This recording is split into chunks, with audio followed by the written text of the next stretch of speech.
93.5 red FM पे एक कहानी ऐसी भी, प्रवीण के साथ। छोटे से शहर बरेली का रहने वाला अभिनव नोएडा में इंजीनियरिंग की पढ़ाई कर रहा था। अभिनव पढ़ाई लिखाई में बहुत अच्छा था, लेकिन परिवार की फाइनेंशियल सिचुएशन कुछ खास नहीं थी। वो भी बाकी स्टूडेंट्स की तरह मस्ती करना चाहता था, पैसे उड़ाना चाहता था, लेकिन ये कुछ हद तक संभव नहीं था।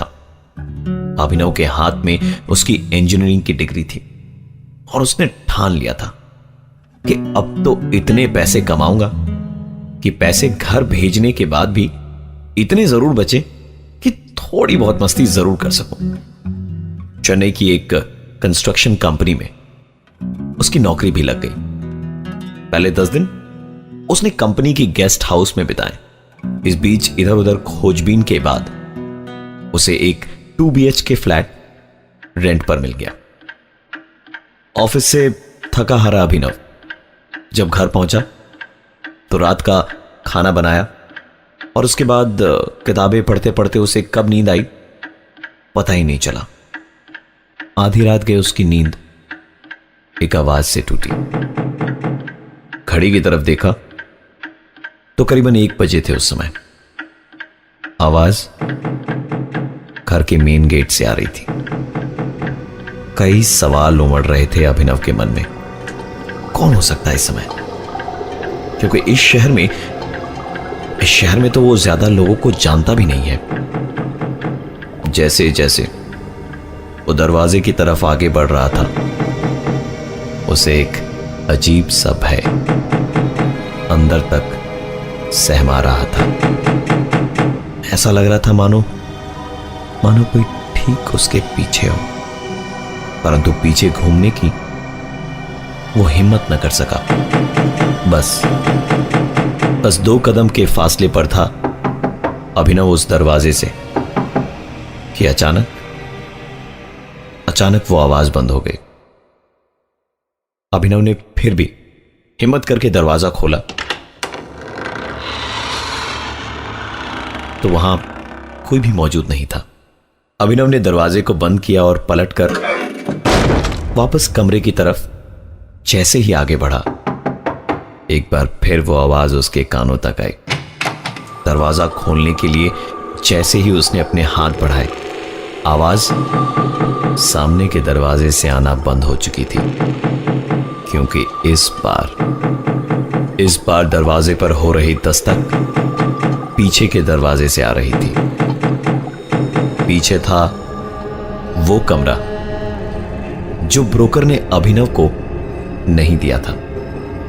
उस दरवाजे के सामने लगा था एक ताला और दरवाजे को कोई अंदर से धक्का दे रहा था।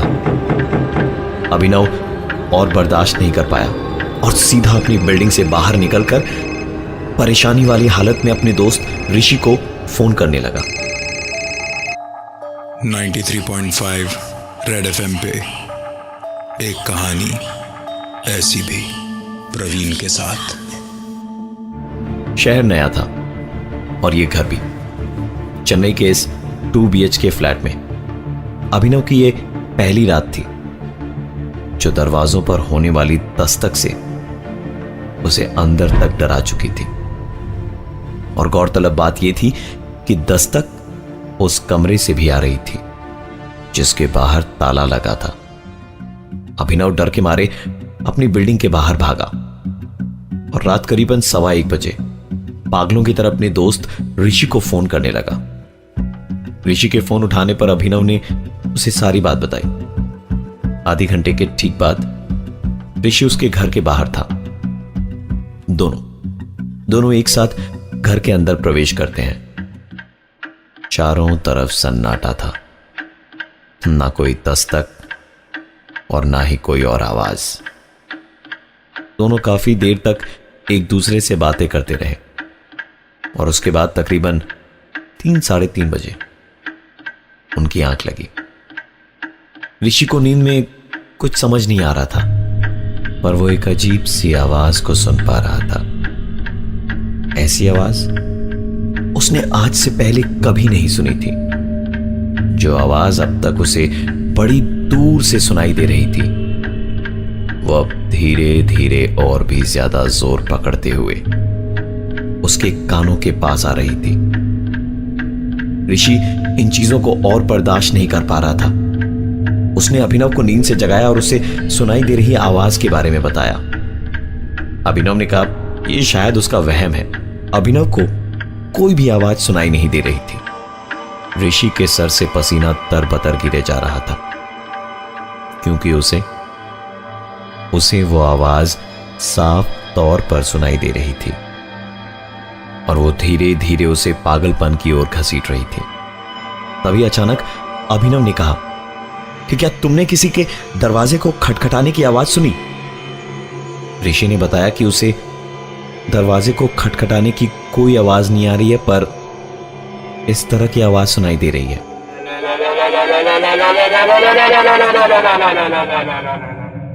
ऋषि और अभिनव दोनों ही कुछ अजीबोगरीब आवाजें सुन रहे थे, लेकिन दोनों को सुनाई देने वाली आवाजें अलग अलग थीं।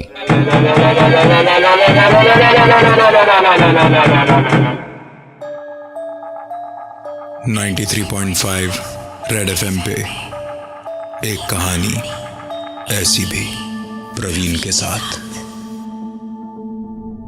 अभिनव को अपने घर में कुछ अजीब आवाजें सुनाई देती हैं। वो डर के मारे घर से बाहर जाकर अपने दोस्त को फोन करता है।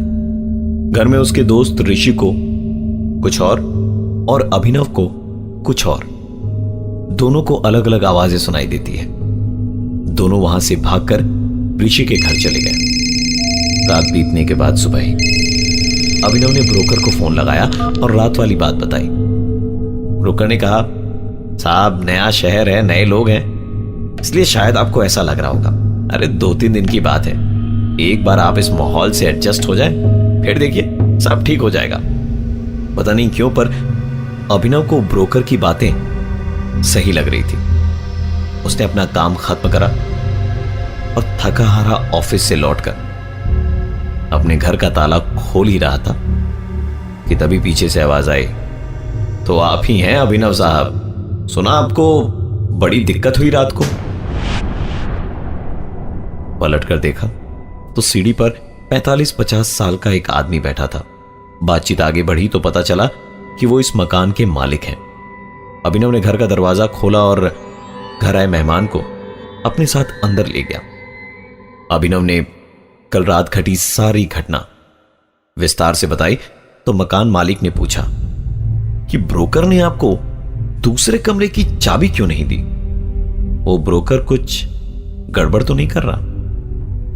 दोनों बातें ही कर रहे थे कि अचानक एक बार फिर दरवाजे पर वैसी ही दस्तक सुनाई दी जो कल रात अभिनव ने सुनी थी। अभिनव ने मकान मालिक से कहा, आपने सुना ना, कल रात से ये आवाजें मुझे परेशान कर रही हैं। मकान मालिक हैरान होकर अभिनव की तरफ देख रहा था, क्योंकि उसे कुछ भी सुनाई नहीं दिया था। खैर, हिम्मत जुटाकर अभिनव वहां से उठा और कहा, मैं आपके लिए चाय बनाकर लाता हूं। चाय बनाने के लिए किचन में जाना तो बहाना था, ताकि वो उस दरवाजे पर नजर रख सके जहां से वो अजीबोगरीब आवाजें आ रही थी। उसने चाय बनाने के लिए पानी उबालना शुरू किया और साथ ही ब्रोकर को फोन लगाया और कहा, यार सच बताना, इस घर में कुछ गड़बड़ तो नहीं है ना? इस घर के मालिक हमारे साथ यहां बैठे और पूछ रहे हैं कि दूसरे वाले कमरे में ताला क्यों लगा रखा है। मकान मालिक का नाम सुनकर ब्रोकर की मानो हवाइयां उड़ गई। उसने दोबारा पूछा, कौन आया है आपके यहां? अभिनव ने बताया, मकान मालिक। और ये सुनते के साथ ही ब्रोकर ने फोन की लाइन काट दी। 93.5 रेड एफएम पे एक कहानी ऐसी भी, प्रवीण के साथ। अभिनव को चेन्नई शिफ्ट किए हुए अभी कुछ ही दिन हुए थे। उसके नए फ्लैट में पहली ही रात अभिनव और उसके दोस्त ने अलग अलग आवाजें सुनी।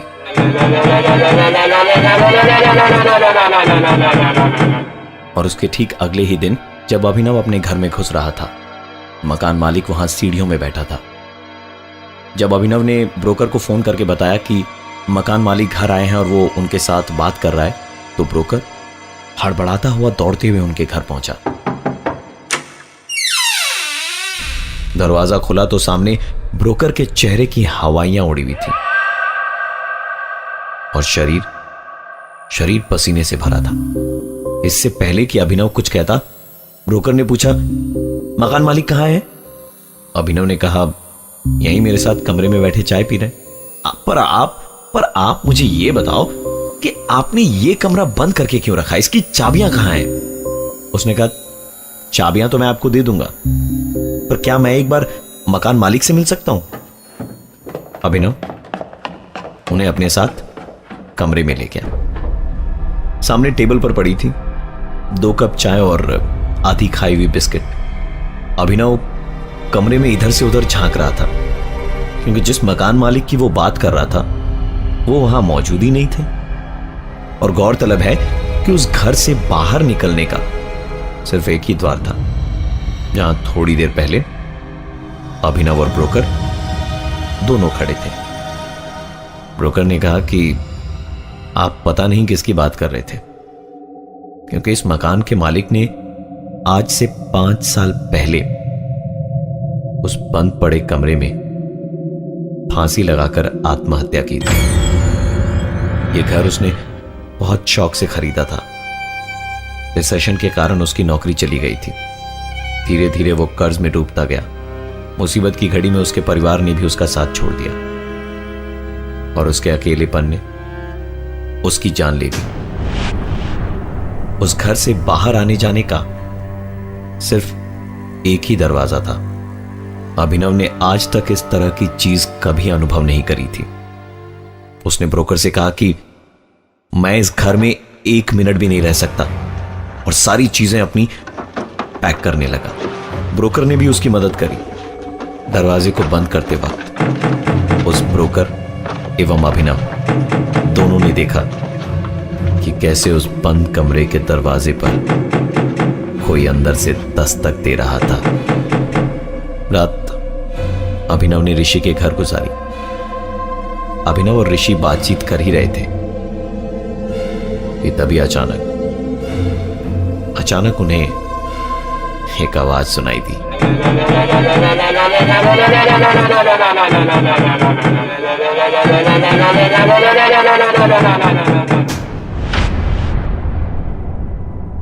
मैं हूं प्रवीण और ये थी आज की एक कहानी ऐसी भी।